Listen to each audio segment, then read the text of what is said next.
I want to talk to you about what I mean by the toolbox.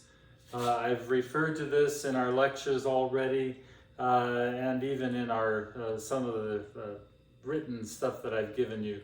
And I want to just kind of do an example where I use this toolbox. I've got this over here in this square, and I want you to just watch what I do to make this work.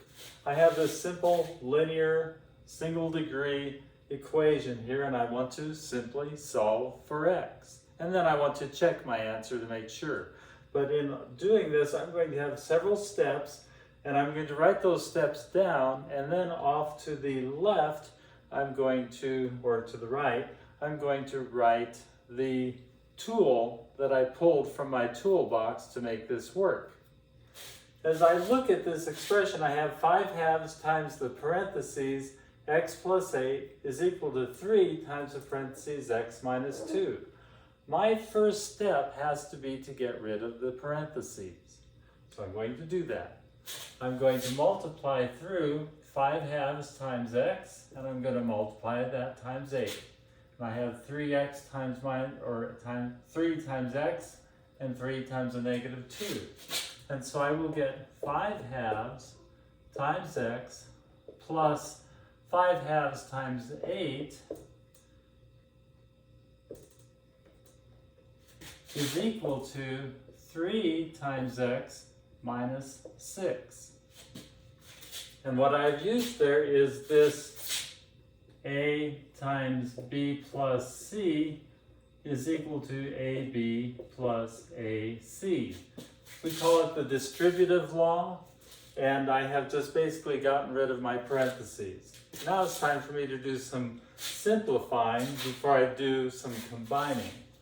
5/2 x plus 5/2 times 8, that 2, everything's being multiplied, so the 2 will cancel with the 8 4 times, so it becomes plus 20 is equal to 3x, but I'd like to kind of get 3x by itself is okay, but I'm going to right now write that as 6/2 times x, because eventually I'm going to want to combine these two terms, and I can't combine them unless I have common denominators. So I do that right now.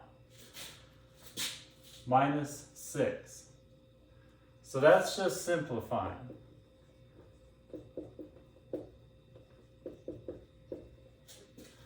Now it's time for me to move things over to the other side. I'm going to subtract 5/2 x from both sides.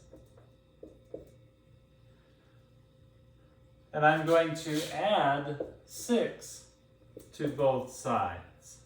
So I'm going to do two rules at once. The first one, a plus c is equal to b plus c if a equals b. And the second one is a minus c is equal to b minus c if a equals b. So I'm using those two rules right here, and I get 26 on this side, and I get 1/2 x on this side. Now it's time for me to get x all by itself. Well, what I need to do, and I'm just going to rewrite this 1/2 x just a little bit further out, because I want to multiply it times something that will make it equal to x all by itself. Well, I look over here at this rule, a times 1 over a is equal to 1. That's what I want here. So I'm going to multiply it by 2. But if I do it on one side, I need to do it on the other side. That is both the a times 1 over a equals 1 rule, and it's the a times c is equal to b times c rule. And I'm almost done. 2 times 26 is 52. 2 times 1/2 is 1 times x is x. There's my answer. I'm not quite done. I need to check my work. Is it true that 5/2 times 52 plus 8 is equal to 3 times 52 minus 2. All I'm doing is plugging in my x value for where I see it here and here. Well, 52 plus 8 is 60. 5 halves times 60. The 2 is going to cancel with the 60 and leaving 30. 5 times 30 is equal to 150. Over here, 3 times 52 minus 2 is 3 times 50, which also is equal to 150. Check. It works.